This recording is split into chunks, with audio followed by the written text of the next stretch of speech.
following along with a lot of the talks so far today, you've probably seen quite a few talks on formal methods. This would probably be better described as a talk on informal methods. But specifically, it's an experience report about a project that Raj and I worked on using finite-state machines. Hopefully, as you can see from the quote there, we believe that although all models are wrong, this particular model was actually quite useful and practical for us. So, to get started with, who are we?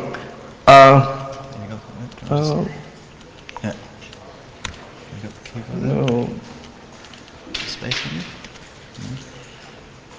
So just sorting out the slides.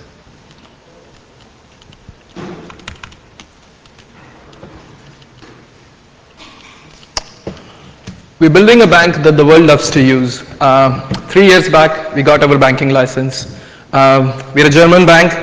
We can extend our license to entire Europe. So unlike traditional banks that have a tech department, we are a tech-first company who owns a bank. Past few weeks back, we crossed 3.5 million customer milestone, and we started in Europe. 2018, we launched in UK, and last week, we launched in US. And sky is the limit, and we want to truly expand to the entire world. This is, as Chris said, this is an experience report of developing the payment system during the UK project for N26. Both of us were leads in that, and this was an interesting partnership with ThoughtWorks for development. Chris would tell more about it. Cool. So just a bit of context. So Raj works in Berlin with his team. I work in Barcelona with my team. I work for ThoughtWorks, a consultancy. So when you're looking at the context of what we're doing here, you need to think it's not, what we're aiming at doing is not just having a single small team of a couple of people working on something side by side. We're dealing with the fact that we've got people of mixed experience levels in different physical locations and from different company cultures. So when we're talking about how to foster collaboration, we're doing it under, I guess, slightly tricky situations. And it was also tricky because we were based across cities, Berlin and Barcelona. Yeah. So, looking back at our journey, back then, we had a successful banking product in Europe with products like MoneyBeam that let you send money to your contacts, emails, or Spaces, which is like sub-accounts that you can use to put your money for some goals, etc., and usual savings overdrafts, etc. UK is a big market, and so it was reasonable for us to want to expand to it for strategic and growth reasons. And so we got in touch with ThoughtWorks. Some of our leaders are from ThoughtWorks, and we had heard good things about it. So we did an Inception workshop together. Now, what is an Inception? An Inception is the beginning of an agile project. It is a fun and intense exercise where you get to know the business better, understand the goals, anti-goals, and come up with reasonable backlog and timeline with milestones of the things that can be delivered as part of the project. Apart from the usual correctness and robustness, correctness when you want certain things to happen in the system as per business scenarios, robustness that you want to prevent or limit that error cases shouldn't happen even in case of some failures. We wanted these things to definitely happen. This was expected. But something I guess it is a bank after all, right? Yeah, you don't want to lose money. Or worse, you don't want to give out money, or you don't want to destroy money by taking from one person and not crediting it in the other place. One of the interesting cross-functional requirement that came out of the entire Inception exercise was traceability. This was in 2 dimensions. One, you should be able to figure out the number of payments flowing into the system at any given time.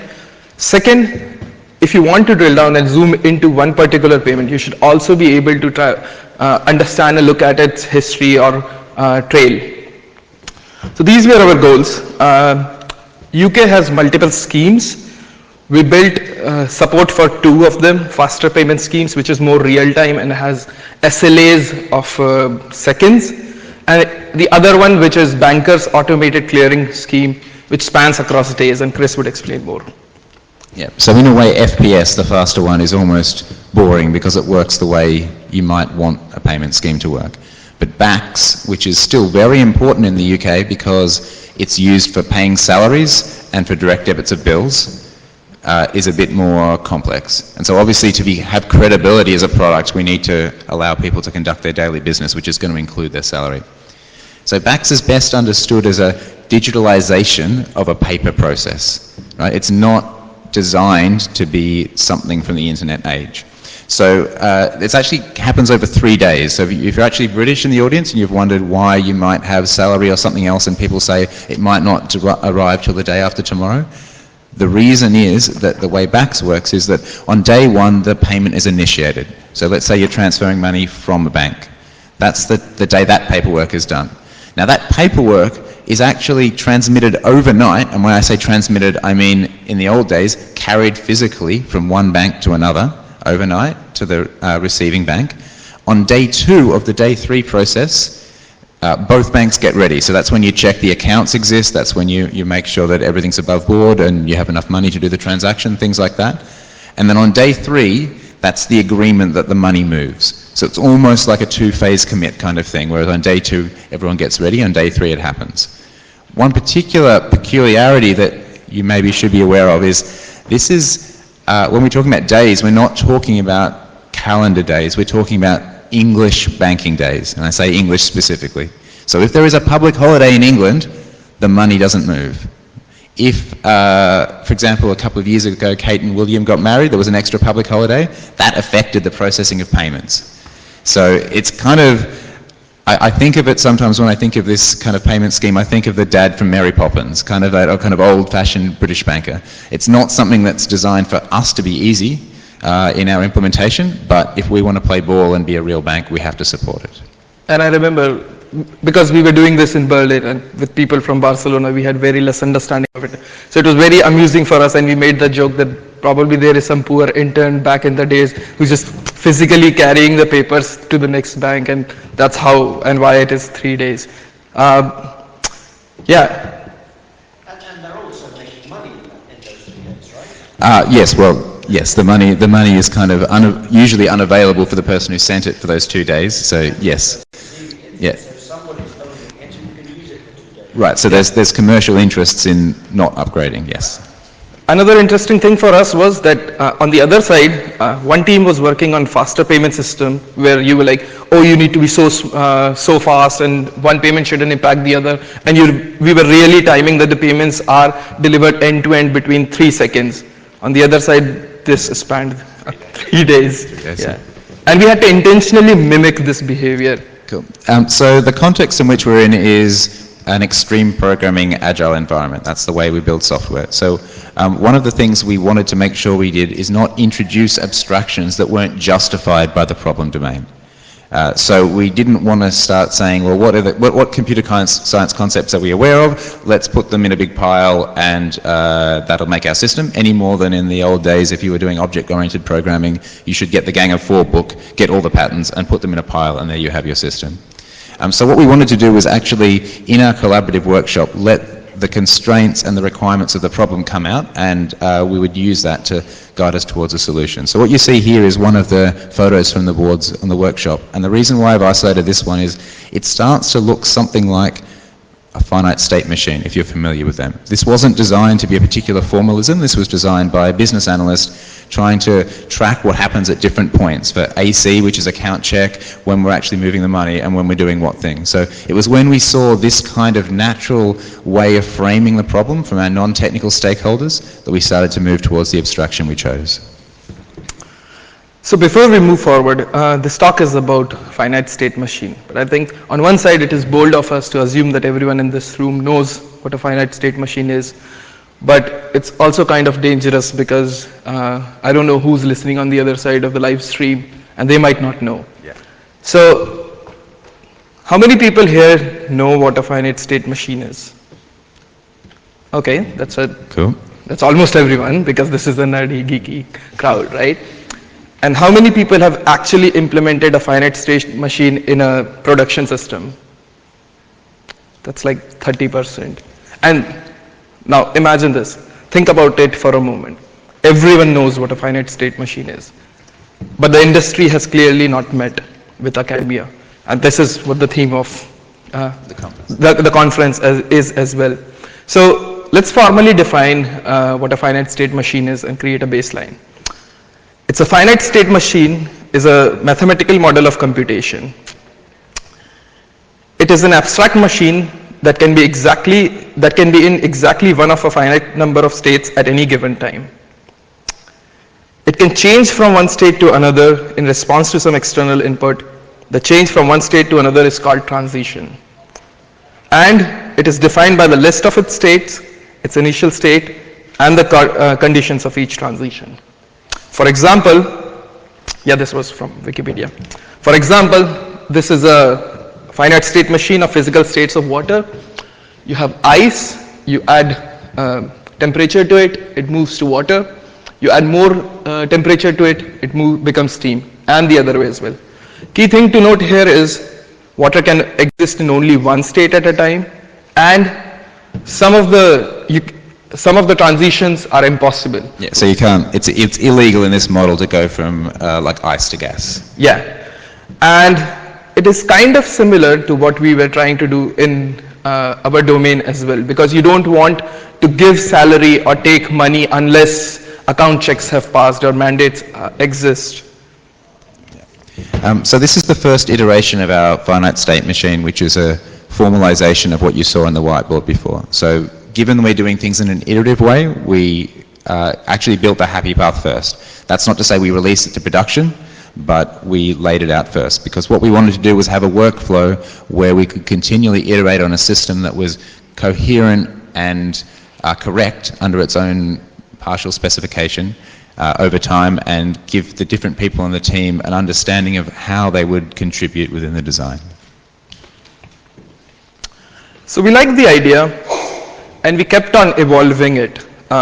We even color coded. So Google has green, when you're looking at maps, it has green path, yellow path. If there is more traffic, it has red path. We emotion coded it. So there is a happy path, there is a sad path, annoyed path, angry path. So we kept evolving, kept adding more business cases. The nice thing here was each lane, if you were doing it, you could deliver value in itself, and then you can build on top of it. Another thing, benefit of this model was enough to justify its case is that anything below the happy path are your error cases. So it makes things more explicit what is going on in your domain. To be completely transparent, happy path is usually, when you're working in a bank, it's the tip of the iceberg, and below lies the monster of edge cases and edge cases of edge cases. Asynchronous error handling and all sorts of things. Yeah. So when we were doing this Inception exercise, one of the things was we had promises to keep. Promises to business that they will not lose money, promises to customers that they won't, money will not be taken from their accounts. And there were other promises as well. During development, you had promises to the product owner, business analysts, QAs who would give their confirmation that the system can go live, or to ourselves as well. That yeah, I mean, these would probably correspond to almost safety guarantees if you were speaking about it formally, but in the human context, they came down to commitments we had to different people in different functions. Correct. So payment shouldn't be made twice, idempotency and resilience guarantees, money is not lost, as well as, so we had to ensure that all the necessary checks are done before money moves, so there is no fraud. We also had to guarantee some sort of basic things like transactionality, that if money is moving from one account, it is indeed going to the second one. So the debit and credit is atomic. For all of these promises, example-based testing is not enough, because saying that something works is not equivalent to saying that it will never fail. There is a technique called poke-yoke, right, which is about creating measures or processes in your system that prevent you from making something wrong. For example, when you open up the door of a dishwasher while it's running, or microwave, it shuts off. Or if you're driving a manual transmission car, you need to press clutch before you can change the gear so that you don't get a jerk. We wanted to have restrictions into our systems so that there is less room for error. There are less things that can happen, which meant less things that need to be tested, and we would have more confidence. Cool. So there was some cool computer sciencey kind of contexts in how we could encode some of these things. So it's certainly a handy thing to use phantom types in order to distinguish at a type level between a payment and a different type, so that it's impossible to accidentally pass a payment of type received into the debited method, for example. And the way that we did that is, like you might see it in papers on index monads, is to use generics where the generic argument represents the state. So that now means that the types are mutually incompatible between the two. So I'll show an example of that in a second. You can certainly do much more complex things with dependent types. And if you're really interested in dependent types, I'd suggest you maybe made the wrong decision to come to this talk, because Edwin Brady is talking about Idris in the next room. But you can watch Edwin's video later on if you want to find out some of the cool stuff with dependent types. But much to my geeky dissatisfaction, the most important thing we did was around runtime assertions. So when a stimulus happened to a payment, to make sure that the payment in our database was in the correct state for that stimulus was most of the value. So certainly once we've loaded it or taken it from the outside world, checking that our internal logic was consistent in what we did was really cool. But you could also get a long way, as we did in our first version, in a Java app without that in place. Hold on. Thank you, everyone, because I was a little worried there when he said that there is a talk going on in the other room. I was worried that someone from the back would just get up and be like, I'm in the wrong room, and then leave. So thank you for saying. It's too late, really. They've already missed the good bits, probably. Yeah. You want to continue? Yeah. Good. So just to show quickly what it looks like, we use Kotlin now at N26. That's the kind of lingua franca. So you can see these functions actually specify the type of the payment coming in and the type of the payment coming out. So even though we have a common payment type, because of that phantom type, that generic argument, we're able to distinguish it. And if you just see the next one. And so when you start to write methods like this that chain things together, if you do it in the wrong order, it'll be a type error. And we call them phantom types, by the way, because you don't actually have to instantiate the thing that's part of the generic argument. It's just there to tell the compiler that a plug of this kind of shape shouldn't go into a socket of that kind of shape. So the most important feature of a piece of software is that it should be amenable to safe change. The way we restricted our code with phantom types, and we actually disciplined that all the transitions would only happen in one part of the code called something like lifecycle. Then anytime you want to add something or change something, you go to that file and you just remove the transition there. And all of your compiler would start failing, and your IDE would give you this red squiggly lines. This feedback is even faster than your unit test cases. And now you have encoded your business transitions into your code, which is super powerful. I think it was really handy so we had people of mixed experience in our team, right? So we had experienced developers, but also graduates. So what we wanted to do within the spirit of Poka-Yoke is we wanted to give them a really clear place for them to make their changes, and for them to really feel confident that when they're contributing changes to this code, that they're not going to break things or cause money to misbehave. Yeah, and so compared to the previous one, we have added the insufficient funds layer here. And I just want to say that introducing code is not just a tech or dev activity, it's a social activity. You have involvements from business owners, product owners, QAs, everyone with different level of experience, and they need to be on the same page. They need to be able to draw the same picture of the system, and then it's important that whatever they're thinking, it's expressed correctly and made sure that it is reaching across to the next person. Testing this style of approaching code impacted every aspect of our work. Testing is super important for us because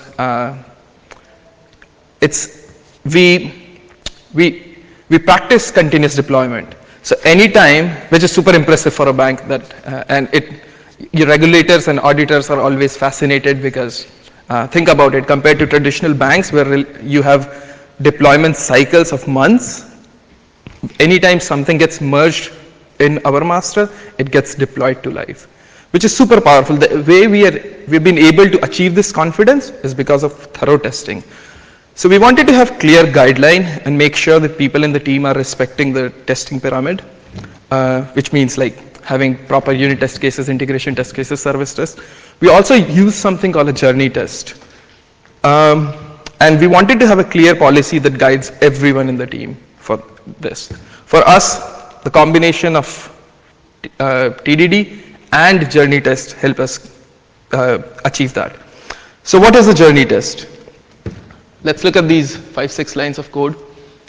Setting up the mandate for the account ID, setting up the account status with balance, setting up the backs because messages are only received on day 2, actually sending a direct debit for that account ID and mandate ID, and then we are asserting something, asserting on the journey that it's just received. I guess this is kind of an analog to the browser-based tests you might have used for some sites, but this is headless. There is no UI, but we are trying to test it from the outside in. Yeah, things get more clear in the next slide. We fast forwarded to day 3, but the journey is still direct debit. We intentionally made this choice.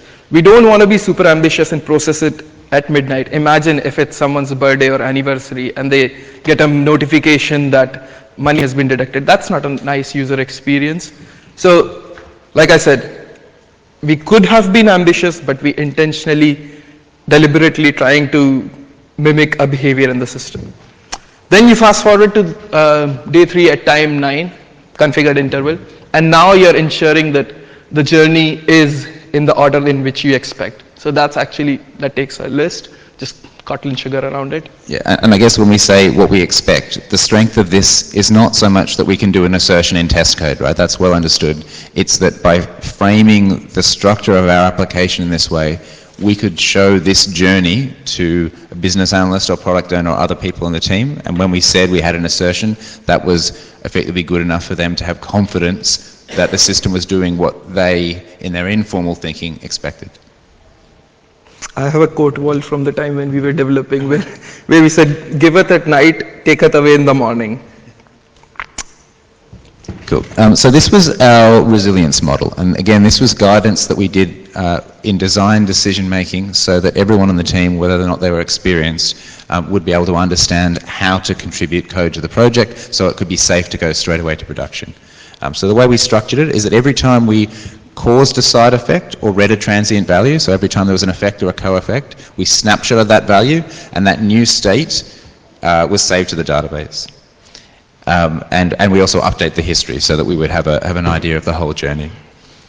And the idea is that in that model, if something goes wrong, we shouldn't have to be afraid of it. We should be able to, in the words of the late, great Joe Armstrong, let it crash, because we should have confidence in that state model that we can retry. And not just retry on a message level, so let's say we had a failed HTTP request, not just to use something like Hystrix to resend the HTTP request, but because we understand exactly what the situation and context of each payment is, that we can retry on a domain level and continue to try to make progress with that payment.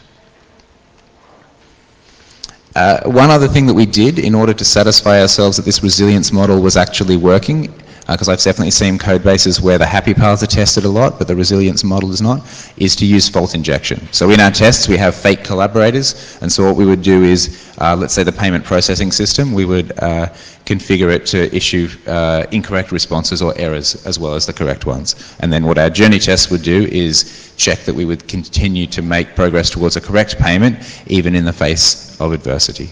And again, the state model made it very easy to decide where to inject those faults and gave us a principled way to understand how to do that. I think the point that we are trying to make is, it doesn't matter if something goes wrong, as long as we understand exactly what went wrong. I'm going to leave this here for a few seconds. This is such a powerful idea. There are days when I'm wearing the hat of an on-call engineer for the bank. Those days are super full of pressure. But if you have guarantees like this, then you can rest assured that system is not going to crash. You would have complete visibility and you don't have to panic. So this was our mantra. that we understood and agreed that there is no way that there will never be any bugs. And so it was okay, but there was no need to panic. We broke the processing into small atomic steps and made sure that we had logging around it and enough metrics.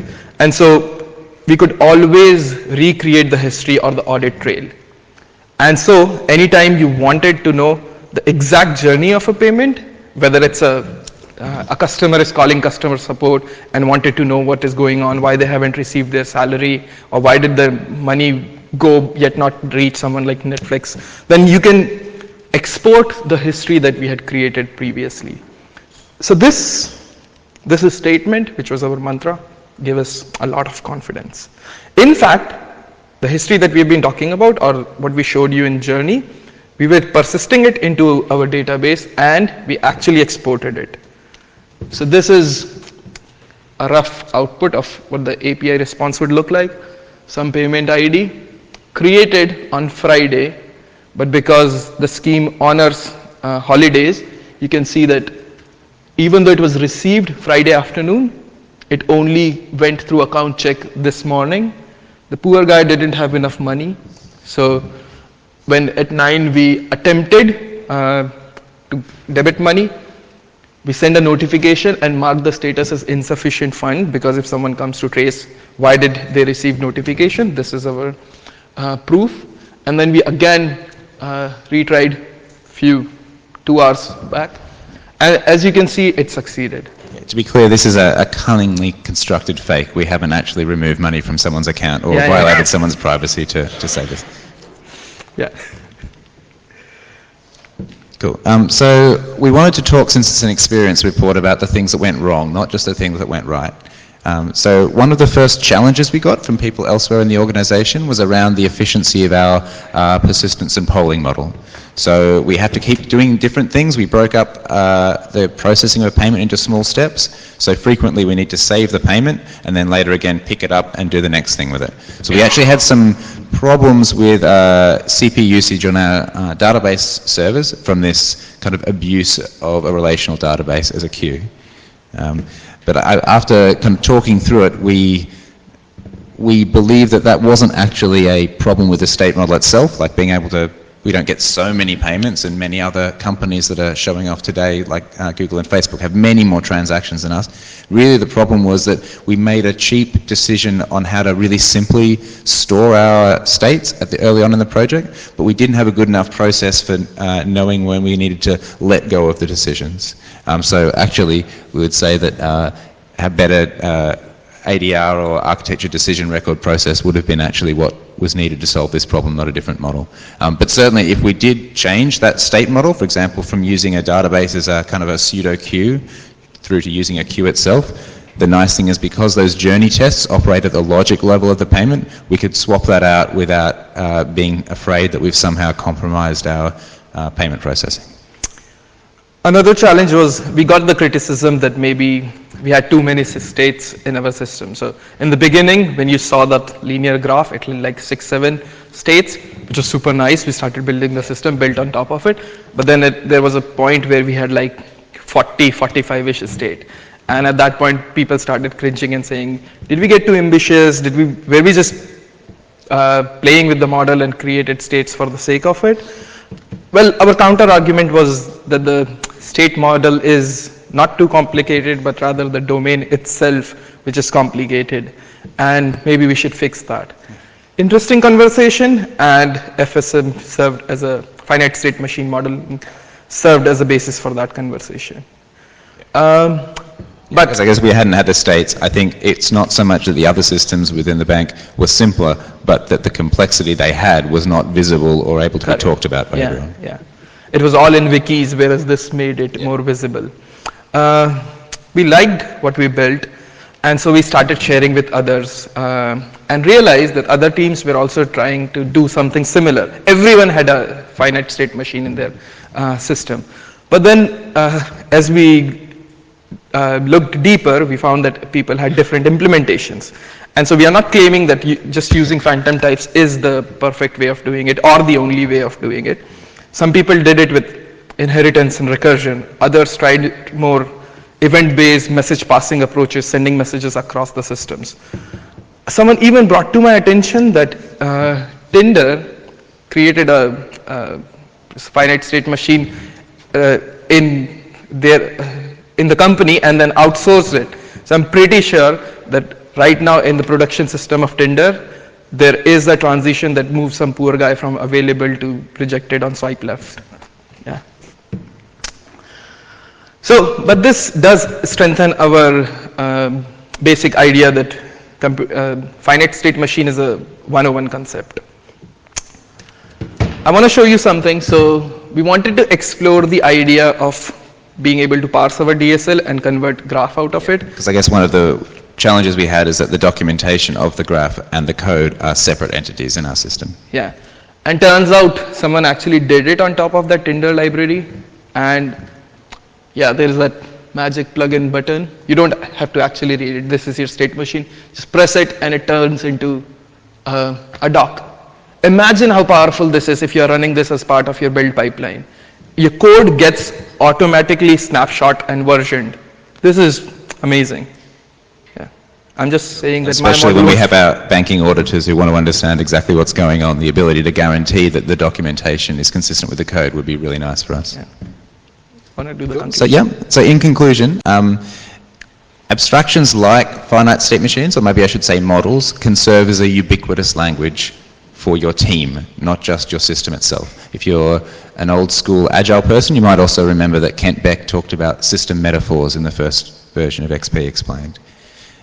If you want to move fast and not break things, which were two things we were very keen to do, you need everyone on the team to understand, right? If you want to be able to make lots of small incremental changes in production, you need to be empowering everyone on your team. And it's even just at a human level, if you're a graduate and you're not trusted to contribute code without intensive review and other people approving your pull requests, that's a really unsatisfying way to live. So we wanted to give people the tools so that they could make progress with confidence. And finally, a simple abstraction, because finite state machines are computer science 101, right? We're not in any way claiming that they're complicated, but a simple abstraction like that that's executed well with a lot of collaboration and everyone on the team understanding what's happening is probably more powerful than a complex abstraction that's understood by only some of the people on your team. And that's not it. There is a bonus, observability. Our aim was to specify and implement system in a clear and consistent way. And turns out we started creating metric over every state, and it gave us powerful observability into the system. This is an actual pic from one of the graphs on our dashboard from earlier this year, and one of the downstream systems was down, and so it started climbing, and then as the system recovered, it went down. So I can literally remember showing the product owner when we were having a problem this graph, and the natural mapping between the observability and the flow and the mental model we'd cultivated in everyone's head was such that I didn't have to translate, right? I could just directly show the picture and they could understand that there was a problem, but also that the magnitude of the problem was under control and we'd be able to fix it, and they didn't need to have us as a kind of technical wizards mediate between the observability and what was actually going on. Well, but we are also guilty that in the beginning we called this zombie payments, and so business persons were like, what is zombie? They didn't know what zombies were, that's true. But yeah. Cool. So everything we've talked about is extensively covered by other people in the past, right? It's just the combination of putting things together we think was very useful for us and might be useful for other people to emulate. So, are there any questions? There's only 2 microphones and of course we have 2 speakers. So we won't be passing around the microphone, instead the speakers will just repeat your question. Yep, happy to do so. Yes? Hi, you were talking something along the lines of checkpointing the system when you read the state or cite the state. Yep. Can you talk a bit more how you've done it and what? So literally we would use kind of one execution on a thread for every transition, which meant that every transition would start with loading a payment from a database, doing stuff to it, or doing stuff to the outside world, and then saving it back with an extra entry in its log table. So that meant that the next time you loaded it, you could understand exactly where it was. So basically, yeah, checkpointing means actually persisting to the database. We had some more designs later on where we thought about optimizing things by doing right behind or so on, but obviously we'd need to reconcile that with making sure that if we have a crash, we know exactly what happened to the payment.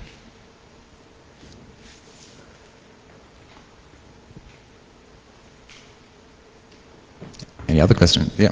Did you use that Tinder library to implement the state machine model? Did you build your own implementation? We built our own implementation. So what we've done so far is, so actually in banking there's different payment schemes per country. So one of the things that we're considering is, well, to what extent do we need an N26 library? But our first step was to apply the design pattern strongly and visibly. We didn't use either the Tinder library, or we didn't actually extract our own library at first between systems. It was more just making the design clear so that someone who wanted to work on this payment scheme or that payment scheme would know where to find things.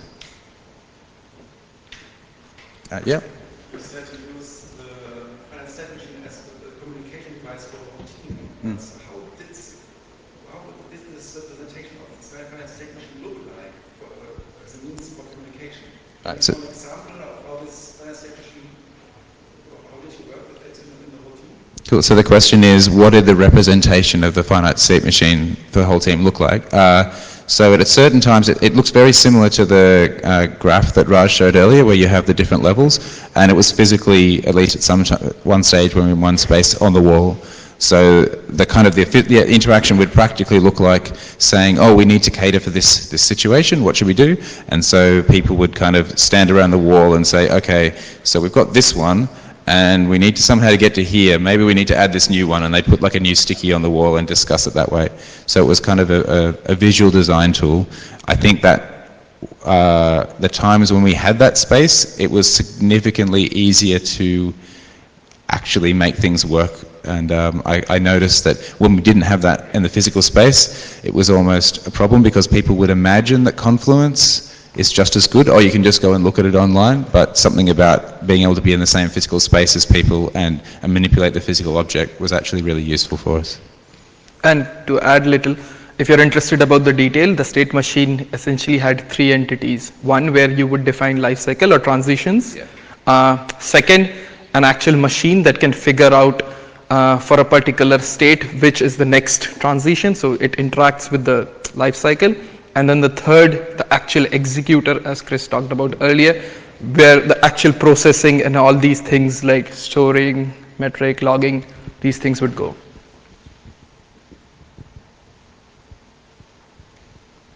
Yes? Sorry, there seems to be quite a strong connection between Finite-State Machines and the AI planning. I wonder if you've ever thought of looking into that for automated testing. So the world of what planning, sorry? AI planning? Could you explain? Sorry, could you explain? So AI planning is the concept that if you know what state transition you're going to get, and you can represent that as a query over your current states, say the valid transitions, then you can actually use a forward pattern to work out where all the possible states are reachable and while and actually it's like maybe this natural progression of property-based testing. Yeah. So the question and suggestion, which I will take up, was around the connection between this kind of model and AO planning, which, if I understand correctly, is around understanding the history of something through the state machine and what future routes are possible through the machine. And you pointed out that it also has a kind of a deep connection with property testing. Certainly, the property testing angle was something that we didn't end up getting to the point where it would like be part of our code base, but was kind of an interesting step, so that you could, for example, every time there was a choice, force payments through every possible choice, and therefore you could check some of those safety guarantees or the promises we said earlier, like make sure that you've never made a payment twice, or this kind of thing, certain things never happen. That kind of analysis does sound tractable once you have this model there. We didn't really do it, and I think when it comes to things like guaranteeing that no payment is made twice, we tended to be able to answer that question simply by inspection of the machine. That if you have, most of the machines, not all, were directed acyclic graphs. So you can kind of just tell by looking, I can tell that I've gone through the move money bit and it's pretty obvious that there's no way to get back around. Doing a kind of a proof of that would probably have not yielded that much more confidence. Famous last words, obviously. Hey, yeah. Did you find any situations when building the application where the system would assume that a task has been completed, let's say funds transferred, reflect this in the stored state, but this was actually wrong, and you would have to somehow update, tweak the state machine to get into a correct state? So the question is, did we find situations where we would actually have recorded the incorrect state of what had happened and that we had to tweak the history? I'm not sure about in production. Certainly when we were actually testing it out, there were cases where it was maybe more the other way around. Rather than us claiming something had happened when it hadn't, with things like HTTP timeouts, it become quite easy for a system to think something hasn't happened when actually it was just the timeout and it really has. So we did have a couple of cases where we got into a jam where we didn't have our item potency correctly set up, so that when the thing had happened and we believed it hadn't, when we replayed it, the system got confused. So we certainly encountered situations like that, but once we worked out what was wrong with our model and encoded it into our journey tests, it was quite easy to prevent regression. So I guess the summary is we didn't, it made it hard to make those mistakes, not impossible, but it made it easy to, once we had made those mistakes and corrected it, slipping back into that was not really a problem. We're now out of time, so I guess any further questions? Thanks very much.